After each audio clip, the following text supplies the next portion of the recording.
welcome to another episode of Down Under Stormtrooper. And today is Armour Party Day, so we've already got some people here. Today Matt is in the background with his daughter and he's building a Mandalorian costume. Today I'm going to be focused on working on my Anovos Stormtrooper. So I'm going to firstly try the kit on and then we'll see what needs fixing. So it's going to need a fair bit of work, so let's have a look.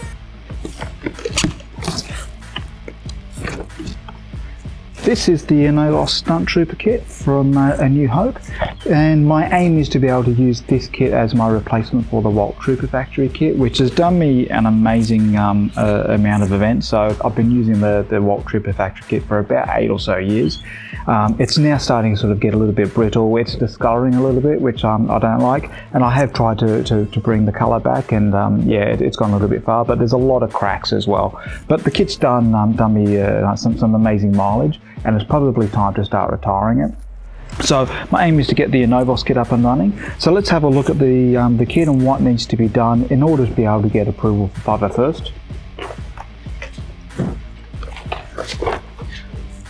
I think the first thing I need to address is the return edges. So the return edges are really quite deep on a lot of the parts here, and they're digging into me a bit. Probably the worst offender is the shoulder straps there. They're digging right into my shoulder blades, and if I were to do any sort of trooping for any length of time, then I think they're going to start cutting into me and causing me what we call armour bites. So armour bites are essentially where you get bruising, rubbing and sores from where the armour bites into you. So yeah, in this scenario, I think this one's going to could even result in cuts, so it'd be quite nasty. So I want to get rid of that return edge, and that'll make this a lot more comfortable. In fact, if I get rid of a lot of the return edges right across the kit, that will be a good first step in order to really get an idea of what else I need to do, because the return edges, they're really causing the kit to sort of pop out in different areas as they're touching my body. So I need to get that cleaned up before I can really address what really needs to be done. But there are some obvious things. So the forearms are really quite large, so you can see how much room there is to wiggle. Even if I were to put some padding in there, then that's still going to wiggle too much, and it's just large. It's way too large for my body shape. So what I need to do is break the join here, and so Matt Denham from the Hunter Hornet Squad gave me some advice to actually put this in the freezer, and that will make the super glue brittle. So once I put that in the freezer, say overnight, I should be able to put a little bit of gentle pressure onto this join, and that should break the seal where the super glue is. That'll allow me to get this cover strip off, and then I'll be able to concentrate on resizing this. So I'm going to focus on resizing the inside of the forearm, not so much the detail side, because there's a little bit more room here, I think, to be able to reduce the size. I may need to take it from both, but we'll see how we go as I progress. But yeah, want to get both of these forearms reduced. The thighs are also really quite large. As you can see, they're moving around everywhere, and it's as they are at the moment, the drop boxes here don't really sit nicely over the top of them, and also I can't walk particularly well in this, so I think reducing the size of the thighs is going to help as well.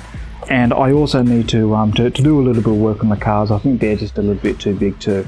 But the Anovos are interesting. It's an interesting mold. They have really large calves in them. So a lot of our team in the garrison and the squad have got Anovos kits, and they're all sort of suffering the same thing. They're very large calves. So I'll do what I can to try and mold those a little bit better to my legs. But I am really lucky that the torso is pretty good. I'm happy with the kidney, the back, and the chest. It's all fitting quite well. So usually when you're building a kit, you start with the chest, the middle first, and then work your way out to the extremities. But I think I'm okay. I don't have to do too much here aside from getting rid of those the amount of plastic that's on the recessed edges. And then I can just get stuck into the arms and then clean up the legs. The belt's looking good. It's a good colour. That can be a bit of a problem with some of these, and even the kit itself, the plastic is right. It hasn't yellowed at all with age, so I'm really happy with that. So my first step is to get the Dremel out and start cleaning up those return edges.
been a few days since the Armour party now. Had a really good time catching up with everybody, and managed to get a little bit of work done on the costume.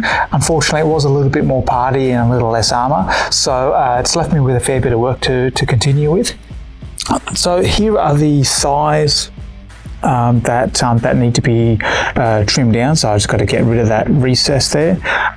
So that's what they look like untouched. And here's this one here is the thigh that I did the other day at the Armour party.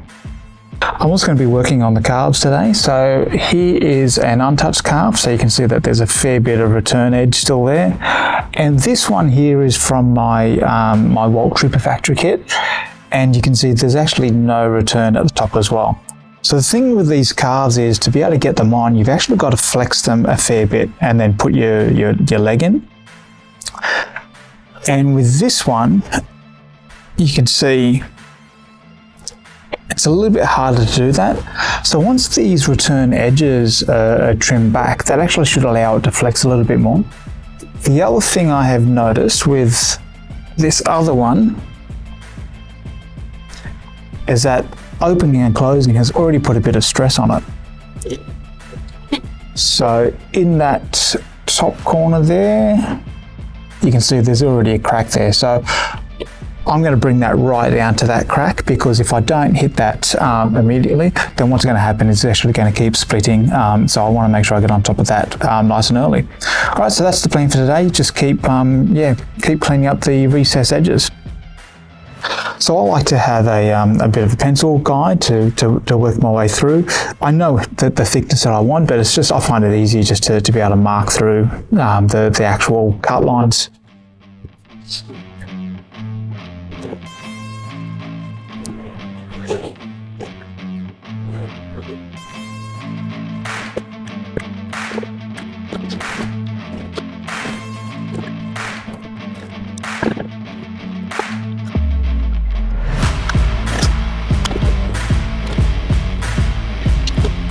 All right, so you can see there, I'm just marking out where I want to actually cut that, and that just gives me something to work towards.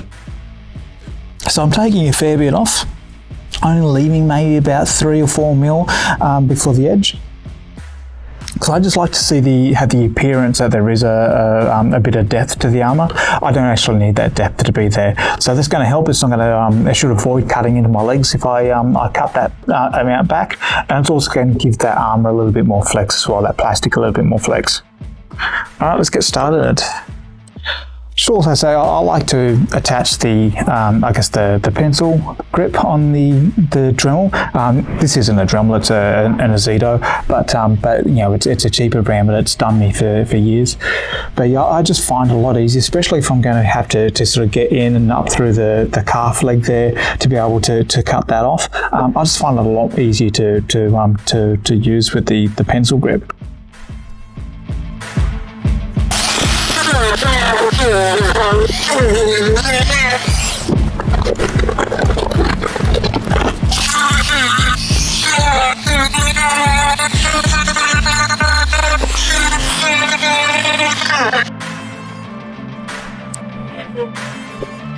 Just to demonstrate how much I'm actually cutting in with this.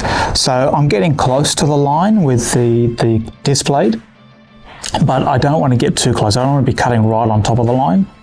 I will go in afterwards with the sanding tip, and I'll clean that up and get right on top of the line after that. So yeah, for my cut, just want to get close.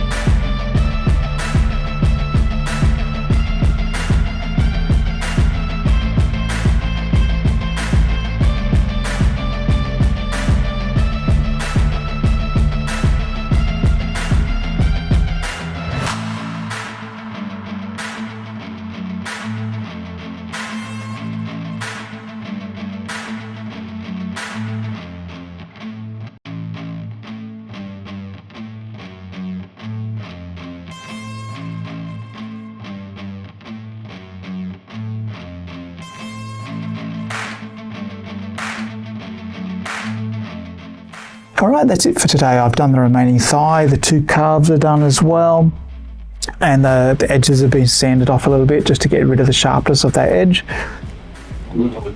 So I will continue with this process with the torso parts when we next meet. All right, until then, may those costuming gods be with you.